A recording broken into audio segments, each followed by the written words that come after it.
கர்த்தருடைய பரிசுத்த நாமத்துக்கு மகிமை உண்டாகட்டும். இந்த நாளுக்கான வசனம் இன்று சுதந்திர நாள்.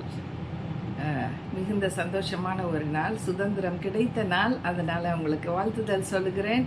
Happy independence day. ஹல்லேலூயா. இன்னைக்கு வசனம் பார்க்கலாம். சங்கீதம் 85:9. நம்முடைய தேசத்தில் மகிமை வாசமாய் இருக்கும்படி அவருடைய ரட்சிப்பு அவருக்கு பயந்தவர்களுக்கு சமீபமாய் இருக்கிறது. ஹல்லேலூயா. நம்முடைய தேசத்துல ஒரு மகிமை இருக்கணும். ஹல்லேலூயா. இந்தியா தேசம்னு சொன்னா எல்லாருக்கும் பிடிக்கணும். அந்த அளவுக்கு தேவனுடைய மகிமை விளங்கணும்னா கர்த்தருக்கு பயந்தவர்கள் இருக்கிறாங்க, ஆண்டவருக்கு பயந்தவர்கள் இருக்கிறாங்க. அவங்க நிமித்தம் இந்த ரட்சிப்பு வரும். இந்த ரட்சிப்பு அவர்களுக்கு சமீபமா இருக்கிறது. இந்த நாடு ரட்சிக்கப்பட்ட ஒரு நாடுன்னு வச்சுக்கோங்களேன், எல்லா நாடுகளுக்கும் மேல வந்துரும்னு தோணுது. அந்த அளவுக்கு ஆண்டவர் நிச்சயமாக கிருபை செய்வார். ஹல்லேலூயா. தமிழ்நாடு மாத்திரமே சிங்கப்பூர் அளவுக்கு வரும்னு நிறைய பேர் சொல்லிட்டு இருக்காங்க. சிங்கப்பூரை தாண்டிரும்னு சொல்லிட்டு இருக்காங்க. அப்படி இருக்கும் பொழுது மற்ற ஸ்டேட்ஸ்ல இருக்கவங்க எல்லாருமே ரட்சிக்கப்படும் காலத்துல செழிப்பு, சமாதானம், சந்தோஷம், ஆரோக்கியம், வெற்றி, எதை தொட்டாலும் துளங்கும். அந்த மாதிரி ஒரு நிலைமைக்குள்ள வந்துருவோம். அந்த ரட்சிப்பு இந்த நாட்டுக்கு இல்லாத வரைக்கும், இந்த தேசத்துல இருக்கிற ஜனங்களுக்கு கிடைக்காத வரைக்கும் வேதனையும் துன்பமும் அது தன்னால இருக்கதான் செய்யும்.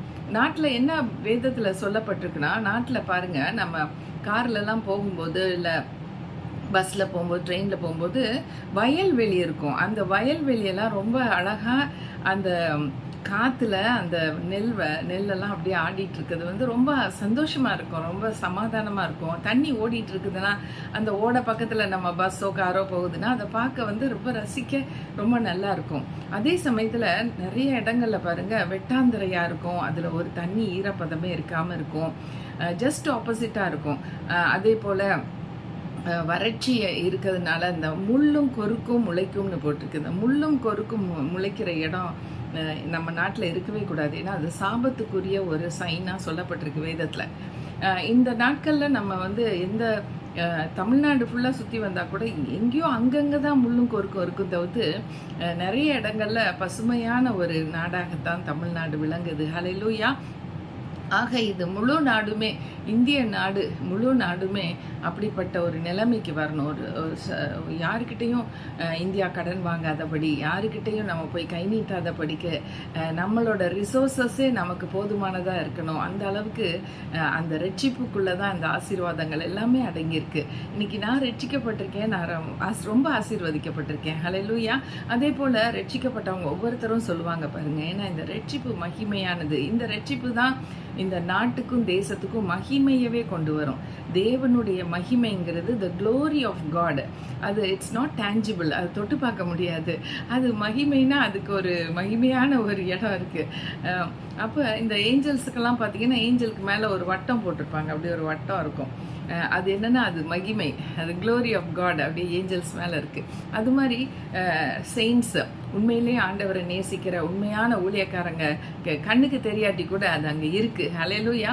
Because we are the carriers of glory. நாங்கள் ஊழியம் செய்யும்போது அந்த தேவனுடைய மகிமையை சுமந்து செல்லுகிறவர்களா இருக்கிறோம். ஹல்லேலூயா. இந்த மகிமையானது உலகம் முழுவதிலும் வரணும். அது எப்போ வரும்னா, ஒரு ரிவைவல்னு ஒரு டைம் இருக்கு, ஒரு எழுப்புதலின் நேரம். ஆங்காங்கே பாருங்க தேவனுடைய மகிமை விளங்கத்தக்கதா ரட்சிப்பு உண்டாகுது. அநேகர் இயேசுவை நாடி ஓடி ஓடி வர்றாங்க. ஒவ்வொரு நாடுகள்லையும் நம்ம பார்க்குறோம், சோஷியல் மீடியாவில் நம்ம பார்க்குறோம். இந்த நிறைய நாடுகளில் அப்படிப்பட்ட எழுப்புதலின் காலத்தில் எல்லாருமே இயேசுவை நம்பி வந்துடுவாங்க. ஒரு காலகட்டத்தில் யாராலையுமே வித்ஸ்டாண்ட் பண்ண முடியாது. இயேசு உடைய மகிமை விளங்குற நேரத்தில் யாராலையும் நிற்க கூட முடியாது. அப்படிதான் சவுலுங்கிற ஒரு தீவிரவாதின்னு கூட சொல்லலாம். அவர் கிறிஸ்தவர்களை ஒடுக்கும்படிக்கு அவர் ஒரு யூத மனுஷன். அவர் போறாரு பாருங்க, தமஸ்கு கிட்ட போகும் பொழுது சடுதியில இயேசு ஆண்டவர் தோன்றிட்டு அந்த குதிரையில இருந்து அப்படியே விழுகிறான். விழுந்து கண்ணு இருளாயிருது. அப்ப சவுலே சவுலே நீ ஏன் இப்படி துன்பப்படுத்துறேன்னு சொல்லணும்னா, அவன் உடனே ஆண்டவரே நீங்க யாரு, நான் என்ன செய்ய சித்தமாக இருக்கிறீங்கன்னு சொல்லி கேட்பாரு. கேட்டோடனே அவர் சொல்லுவார், நான் நீ துன்பப்படுத்துகிற இயேசு தான் நான் அப்படின்னு சொல்லி தன்னை வெளிப்பாடாக மேனிஃபெஸ்ட் ஆவார். அதுக்கப்புறம் பாருங்கள், அந்த சவுலுன்னு சொல்லப்பட்டவர் பவுலின் மாதிரி ஆண்டவருக்கு சரியான ஒரு ஊழியக்காரன். அவருடைய எழுத்துக்கள், அவருடைய எபிசில்ஸ், அவருடைய லெட்டர்ஸ் தான் நிறையா இருக்கும் பைபிளில். அவருக்கு நிறைய இடம் பைபிளில் கொடுத்துருக்கார் ஆண்டவர். ஏன்னா அவர் உண்மையிலேயே உத்தமமாக ஆண்டவருக்காக சேவை செய்த ஒரு சரியான ஒரு ஊழியக்காரர். அவர் போன இடங்கள்லாம் ஆண்டவர் நிறைய தன்னுடைய மகிமை விளங்குபடி செய்தார். எத்தனையோ நாடுகளுக்கு போயிருக்கிறார், கப்பலில் போயிருக்கிறார், நடந்தே போயிருக்கிறாரு. அந்த காலகட்டத்தில் பாருங்கள், ஒரு 2000 வருஷத்துக்கு முன்பாக நடந்த இந்த காரியங்கள் ஆண்டவருக்கு மகிமை கொண்டு வரக்கூடியதாக இருந்தது. இன்னைக்கு உங்களை என்னையும் இந்த நாட்டுக்காக மகிமை கொண்டு வரும்படிக்கு நம்மளை வச்சிருக்கிறார். நாங்கள் இந்த நாட்டுக்காக டெய்லி ஜெபிக்கிறோம், ஒவ்வொரு நாளும் ஜெபிக்கிறோம். எல்லா நாடுகளும் ரட்சிக்கப்படணும்னு ஜெபிக்கிறோம், எல்லா நாடும் தேவனுடைய மகிமையை கண்டு கொள்ளணும்னு சொல்லி ஜெபிக்கிறோம், ஆண்டவருடைய ரிவைவல் வரணும்னு ஜெபிக்கிறோம். எல்லாரும் இயேசுவை ஏற்றுக்கொள்கிற ஒரு காலகட்டம் வரும், அந்த காலம் வரணும்னு, அது இன்றே உண்டாகணும்னு சொல்லி ஜெபிக்கிறோம். ஏன்னா இது ஒரு freedom, that's the true freedom. ஆண்டவருக்குள்ளே கிடைக்கக்கூடிய அந்த ஃப்ரீடம் தான், அந்த இண்டிபெண்டன்ஸ் தான் மெய்யான ஒரு இண்டிபெண்டன்ஸாக இருக்கும். ஸோ இந்த நாளில் நமக்கு இண்டிபெண்டன்ஸ் டே நம்ம கொண்டாடுறோம். அது உண்மைதான், அது ரொம்ப நல்லது தான். நாட்டை நினைக்கும்படிக்கு ஒரு நாளானும் நம்ம செய்ய வேண்டிய ஒரு கடமை.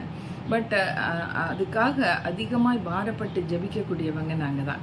கிறிஸ்தவங்க அதிகமாக ஜெபிப்பாங்க, ஒவ்வொரு நாளும் கூட ஜெபிப்பாங்க பாருங்கள். அது ஒரு மேன்மையான ஒரு காரியம். ஏன்னா அந்த நாட்டுக்கு நன்மை உண்டாகும்படிக்கு எத்தனையோ தியாகிகள் வந்திருக்கிறாங்க. காந்திஜியிலேருந்து எத்தனையோ நமக்கு ஃப்ரீடம் வாங்கி கொடுத்துருக்குறாங்க. அதெல்லாம் உத்தமமான காரியம். தங்களுடைய ஜீவனை கொடுத்து மார்ட்டியர்ஸாக இறந்துருக்காங்க. நாட்டுக்காக தங்கள் ஜீவனை கொடுத்தவங்க இருக்கிறாங்க. ஆண்டவர் உலகத்தில் இருக்க எல்லா ஜனங்களுக்காகவும் தன்னுடைய ஜீவனை கொடுத்திருக்கிறார். இயேசு கிறிஸ்து இன்னும் மேன்மையானவர். எல்லா தியாகிகளை காட்டிலும் ஆண்டவர் பெரிய தியாகியாக இருக்கார். ஏன்னா அவர் உலகத்தில் உள்ள அத்தனை பேருக்காகவும் இன்னும் பிறக்க போகிற குழந்தைகளுக்காகவும் ஒரே தரம் மரித்து 3ஆம் நாள் உயிரோடு எழும்பி இன்று வரை உயிரோடு இருக்கக்கூடிய ஒரு தேவன். அவரை நம்ம விசுவாசித்து அவரோடு இணையும் பொழுது நாட்டுக்கு சேமம் உண்டாகுது. நாட்டுக்கு நேரத்தில் காலத்தில் மழை பெய்யும். அவரை விசுவாசிக்கிறவங்களுக்கு நன்மைகள் தொடரும். நன்மையும் கிருபையும் உன் வாழ்நாள் முழுதும் உன்னை பின்தொடரும் சொல்லுகிற ஒரு தெய்வம்னா அது அவர் தான். நானே தேவன் சொல்றாரு. நானே வழியும் சத்தியமும் ஜீவனுமா இருக்கிறேன்னு சொல்லியிருக்கிறாரு. அவர் தான் நமக்கு வழி, அவர் தான் நமக்கு வழி காட்டி.